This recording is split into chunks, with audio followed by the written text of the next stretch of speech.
नमस्कार, आप देख रहे हैं पूर्वांचल खबर और इस समय हम खड़े हैं विकासखंड चिरईगांव में। आपको बता दें कि यह ऐसा विकासखंड है जो कि पूरे वाराणसी में जो 8 विकासखंडों में से एक है, इकलौता, जहां पे कि सबसे अधिक प्रधानों के ऊपर FIR हुए हैं, सचिवों के ऊपर कार्रवाई हो रही है, लेकिन DPRO कार्यालय के मदद से या उनके रामो क्रम पे कोई कार्रवाई होते हुए भी नहीं हो रही है।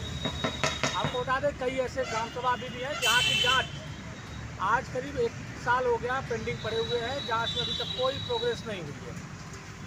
किसी गांव में जांच होने के बाद प्रधान के खिलाफ कोई कार्रवाई नहीं हुई तो किसी गांव में अभिलेख ही उपलब्ध नहीं हो पा रहा है। लेकिन DPRO कार्यालय क्या कर रहा है इसके बारे में समझना यह समझ से भी परे है, क्योंकि जब भी DPRO से बात होती है तो उनका कहना है कि नहीं, इसमें कार्रवाई हो रही है, लेटर दे दिया गया है, फाइल आगे बढ़ गई है, लेकिन कब तक।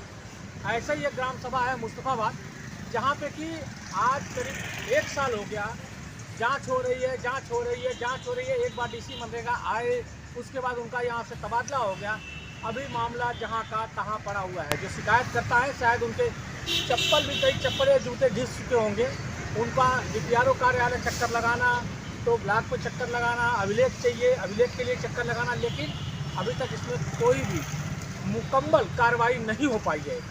आज वहीं के शिकायतकर्ता अतुल सिंह हमारे साथ है। अब हम इनसे जानेंगे कि आखिरकार देरी होने का कारण क्या है और ये देरी क्यों हो रही है। आपने जो जांच कब से करवा रहे हैं आप? 27/12/2023। अभी क्या हो रहा है आपके में? सर ढीला हवाले दे रहे हैं। DPRO कार्यालय में बात की? हाँ, बात हुई। क्या कह बात रहे हुआ, जाँच लगे हुए हैं, नामित कर रहे हैं, पुनः फिर से फाइल जाँच बात कर रहे हैं। अच्छा DM साहब को फिर लिख के दिए थे, अच्छा तो बोले कि फिर पुनः जाँच करवा रहे हैं और कुछ कार्रवाई जल्दी करेंगे। हम बोले क्या कार्रवाई करेंगे, इसमें तो 10 दिन बाद हुई थी। जो नामित हुए हैं वो बोल रहे हैं कि सिर्फ इसमें DPRO को काम करना चाहिए, जब फाइलें नहीं है, इसमें अभिलेख उपलब्ध नहीं है, तो फिर कहाँ से जाँच होगी, हम जाँच कुछ नहीं करवाएंगे। अच्छा तो हम बोले सर को लिख के दे दीजिए अगर जांच नहीं करवाएंगे तो बोले कि जब फाइल उपलब्ध नहीं है तो जांच क्या होगी बताइए आप।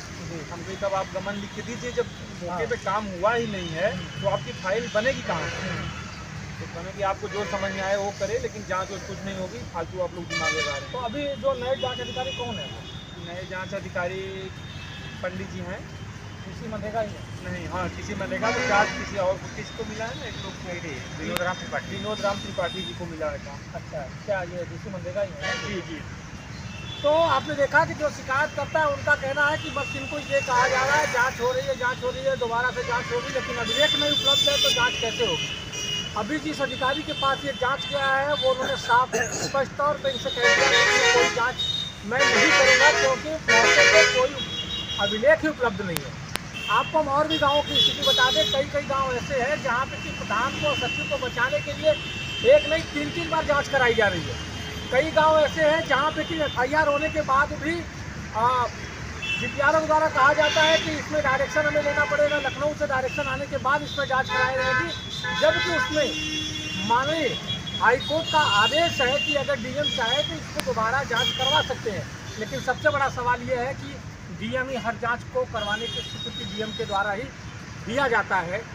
इसके बारे में हम जिलाधिकारी से बात करेंगे। फिलहाल जो इनके साथ में है, जो कंधे से कंधा मिला के चल रहे हैं, राघवेंद्र जी, इनसे भी बात करेंगे कि आखिरकार इसमें पूरी पेचीदगी क्या है, मामला कहाँ पे कहाँ ले जाया जा रहा है। राघवेंद्र जी, ये बताइए, आप तो साथ में हैं इनके, अभी जैसा कि उन्होंने बताया कि DC मनरेगा ने कहा कि भाई हम जाँच नहीं करेंगे, DPRO ने कहा कि हम देखते हैं क्या कर सकते हैं। अब आप बताइए नियम तक क्या होगा। पहले आपके चैनल को धन्यवाद दे रहा हूँ, खबर दिखाते हैं। और दूसरी चीज़ अभी आपने शासना देश की बात करी, जब पहले हम लोगों का निस्तारण हुआ, मतलब 27/12/2023 को अपना पर स्पष्ट लिखा था 6 महीने के अंदर अंतिम रूप से जाँच कर ली जाए जी। और उसके बाद अनुमोदन भी हुआ जिलाधिकारी महोदय की। 8/4/8/5 को जाँच आई थी, 24/5 को रिपोर्ट DPRO को दी गई थी।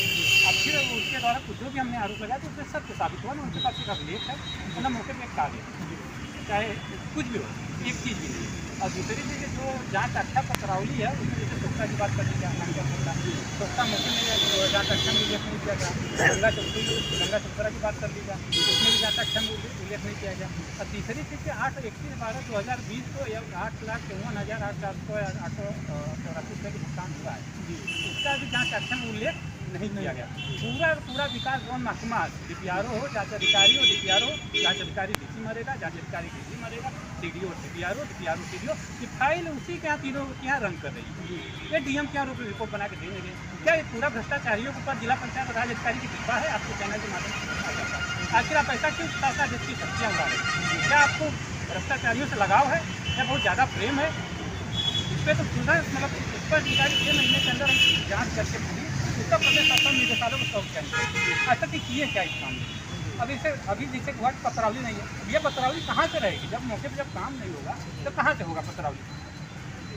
यही सब चीज़ें हैं। बोले आज बात नहीं बोलेंगे, देखते हैं। चलिए ठीक है।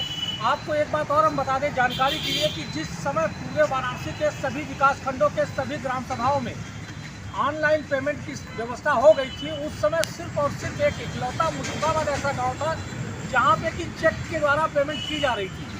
इसके बारे में भी DPRO को गहनता से सोचना चाहिए और इस पर भी विचार करना चाहिए।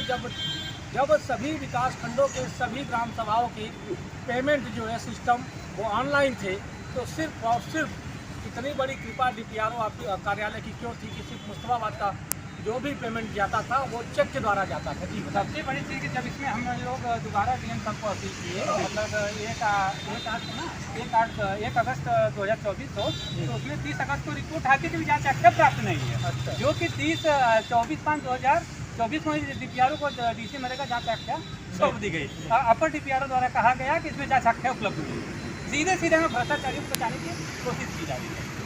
तो आपने देखा कि जो शिकायत करता है ये भी एकदम फ्रस्ट्रेटेड हो गए हैं, या ये कह सकते हैं कि एकदम ही मानसिक प्रताड़ना झेल रहे हैं। एक तरह से कहा जाए कि इनको बार बार DPRO कार्यालय जाना, जिलाधिकारी कार्यालय जाना, ब्लॉक पे आना, तो हर तरह से ये फ्रस्ट्रेटेड हो चुके हैं। अब देखना ये है कि आज जो इनको आश्वासन मिला है DPRO द्वारा उसमें कितनी सत्यता पाई जाती है। हमारी नज़र इस खबर पे बनी रहेगी और आपको हम पल पल का अपडेट देते रहेंगे और भी खबरों के देखते रहें पूर्वांचल खबर। नमस्कार।